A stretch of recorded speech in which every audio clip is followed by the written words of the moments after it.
Iain, I want to go back to what we heard yesterday after the market closed from President Trump, pausing the period of energy plant destruction by 10 days to Monday, April 6, 2026, 8 p.m. Eastern time. The markets, we saw oil fall on that. We saw futures move higher on that news. And then fast forward to today, and it seems like things are not cooling down at all in the Middle East. What's with the mixed messages, the mixed signals?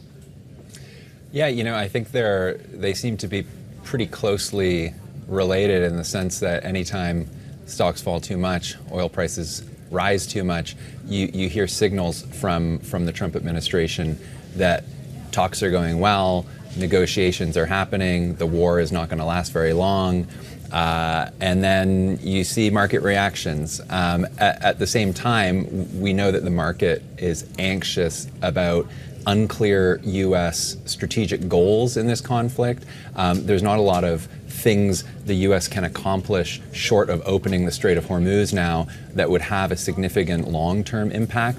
And so at the moment, there's no clear rationale or endpoint for the war short of Iran just acceding to U.S. demands. And the 15-point plan that we've seen put forward by the U.S. seems to have a lot of the demands in it that Iran rejected in the talks leading up to the U.S. and Israeli strikes that opened this war. So it's, we've seen a sort of very obvious interplay between, Trump's comments, administration comments, and, oil and stock moves in the sense of just, Trump trying to calm markets, essentially. And we've got a lot of mixed messages from different officials in the administration and from Trump himself, sometimes in the same day. So there's a lot of confusion and not a very clear end state in terms of where we get to, with this conflict right now. So is the U.S. actually signaling flexibility here when it comes to enrichment and sanctions? And from Iran's perspective, why the hesitation to come back to the table? Yeah, I think in the 15-point plan the U.S. put forward, there's all sorts of things that basically go against what Iran has been doing for the last 40 or 50 years. Not supporting militant groups across the Middle East. Curtailing its nuclear program, curtailing its ballistic missile programs. All of these things are things that they have slowly built up over time, to give themselves a security posture that they feel comfortable with. Obviously, the U.S. and the West don't want Iran to be doing any of these things, but as we've seen from previous U.S. administrations, this is a tough thing to get Iran to agree to.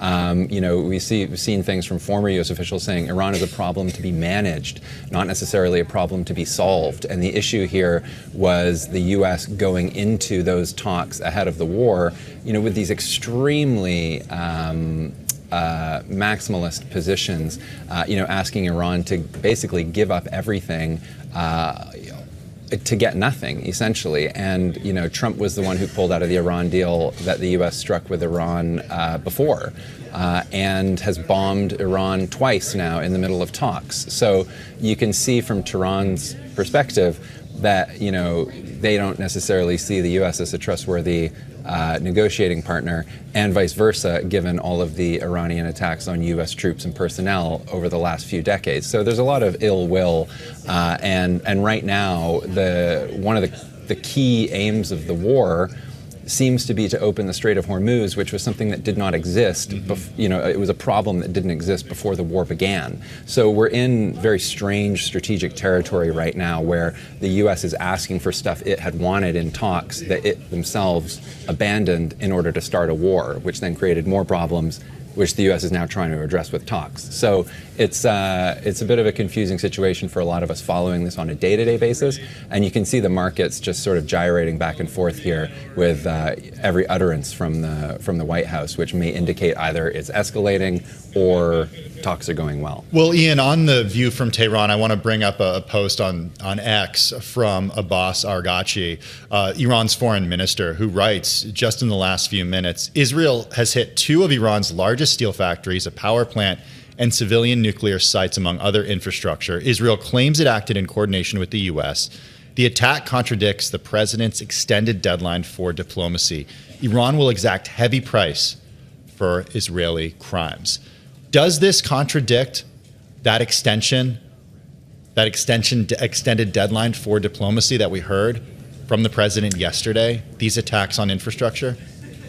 Yeah, it's not clear. I mean, obviously, essentially any attack on any civilian infrastructure in wartime is essentially a war crime. And the deadline that Trump mentioned was specifically related to power plants, presumably that the U.S. themselves wanted to hit.